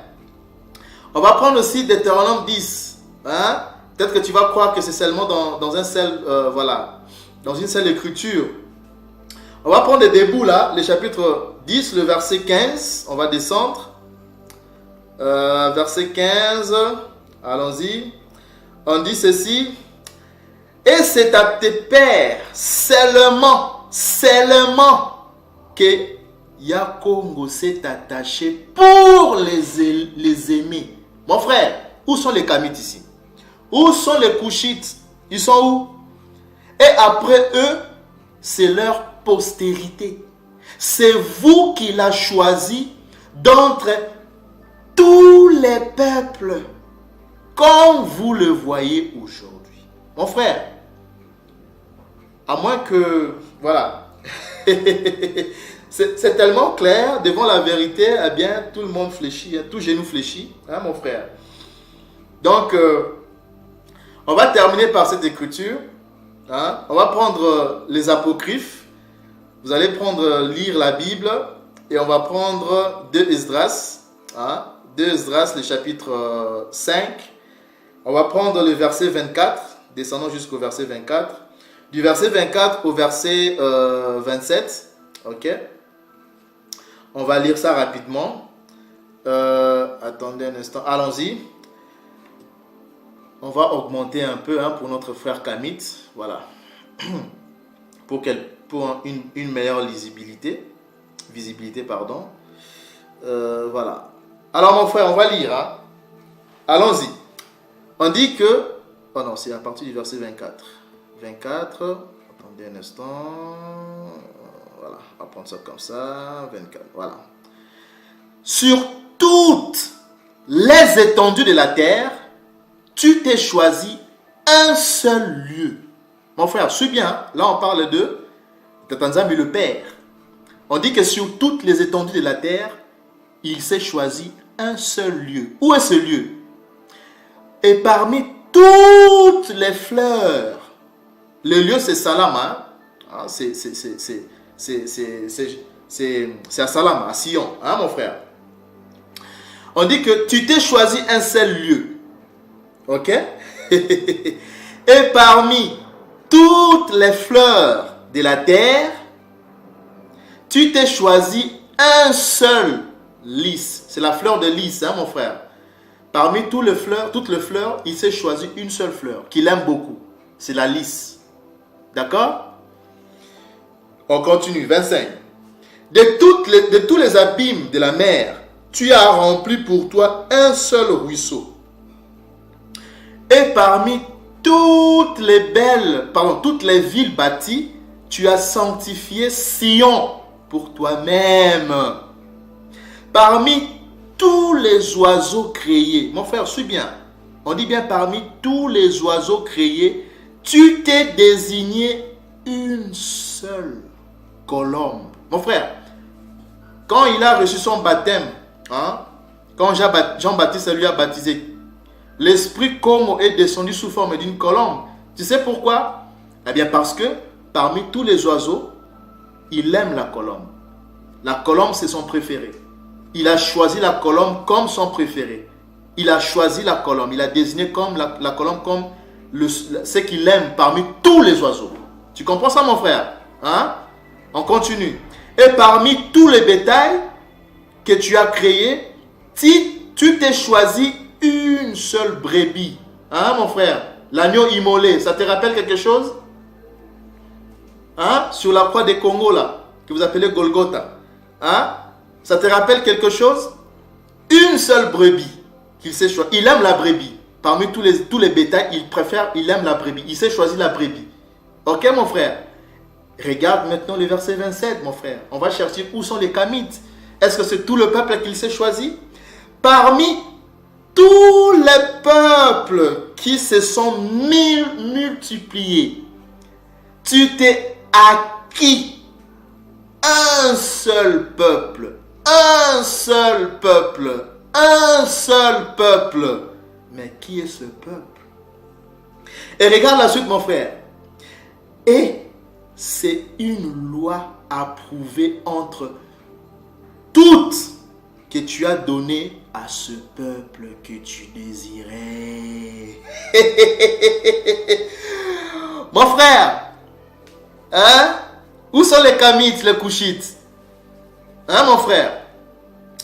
Voilà. Donc, parmi tout le peuple de la terre, tout le peuple, on dit bien tout, il s'est choisi qu'un seul, mon frère, qu'un seul,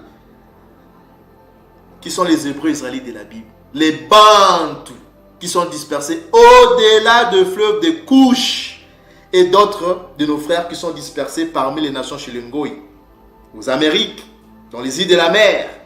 Hein, mon frère? Donc voilà voilà l'explication, hein, de toutes tes préoccupations que tu as voulu, voilà, que tu n'as pas bien compris, hein, aussi des questions où, je sais pas moi, voilà, par rapport à ta question, hein, ou à ton verset que tu as mal compris, que tu as essayé de tout mélanger. Et par rapport à, voilà, tu as aussi parlé de, rapidement avant de terminer, que le jardin d'Éden se trouvait en Afrique. Oui, c'est ça que vous ne comprenez pas. Les jardins d'Éden, ça aussi, on va vous révéler ça, mais pas aujourd'hui, peut-être prochainement, avec l'aide de l'archange Congo, bien sûr, parce qu'il nous l'a déjà révélé il y a de cela un certain temps. Le jardin d'Éden se trouve en Afrique. Oui, là, tu as raison. Mais l'histoire du coma de la Bible ne s'est pas passée dans les jardins d'Éden en Afrique centrale, ou en Afrique subsaharienne, ou dans la région des Grands Lacs, mon frère. Hein? Non, c'est pas là. C'est dans la Palestine antique que s'est passée l'histoire du coma. D'accord, mon frère? Les Bantous ont fait des migrations, d'accord, de la Palestine jusqu'en Afrique profonde, l'Afrique centrale jusqu'en Afrique du Sud. D'accord, mon frère? Il ne faut pas mélanger des histoires. Hein? Donc voilà. Et pour terminer, je voulais terminer par Genèse 17, hein, mon frère, sur l'alliance. On t'a déjà expliqué là-dessus. L'alliance, Tatanzambi dit à Abana, toi tu garderas mon alliance, et toi et tes descendants après toi selon leur génération. C'est ici mon alliance que vous garderez entre moi et vous. Ta postérité après toi, tout mâle parmi vous, vous sera circoncis. Mon frère, les Bantous ont reçu la loi. Les Bantous ont fait alliance avec le Tout-Puissant. Et parmi une des alliances que nous avons fait avec notre Père, le Tatanzam, le Tout-Puissant, c'est aussi la circoncision. D'accord, mon frère? Donc, je sais qu'aujourd'hui, il y a aussi des Édomites, des Kamites qui pratiquent la circoncision. Mais dire que ce sont les Kamites qui ont commencé ça avant, mon frère, là, tu es dans une utopie. Hein? Donc, on vient de lire les Écritures, on t'a démontré que ce n'est pas comme ça, c'est pas ça, c'est faux et archi faux. On ne dit pas que les Kamites ne pratiquent pas la circoncision, mais on dit que le peuple qui a fait alliance avec le Tout-Puissant pour pratiquer et conserver la circoncision, c'est le Bantou, le peuple Bantou. Parce que pratiquer la circoncision aujourd'hui ne vous rend pas, ne fait pas de vous une nation du Tout-Puissant, d'accord? Ne fait pas de vous le peuple élu. Non, non, non, non, non, non. Il n'y a qu'un seul peuple qui s'est choisi, qui a donné sa loi, et qu'il a fait alliance avec ce peuple-là, Bantou, et il a donné, ok, nous avons, nous les Bantous, nous avons reçu cet ordre, cette instruction de préserver, de conserver, ok, la circoncision d'une façon perpétuelle, d'accord, mon frère? Donc, cette alliance-là n'a été faite qu'au Bantou, ok, mon frère? Donc, voilà, on a terminé par ici. Sinon, Beluka au sein peuple Bantou, que Yakongo règne, et son peuple lui Bantou. Hein? On se retrouve très prochainement pour des grandes révélations. Sinon, que Tatanzambi soit loué, donc, au nom puissant d'Issaïa Congo et Salama, Tonda.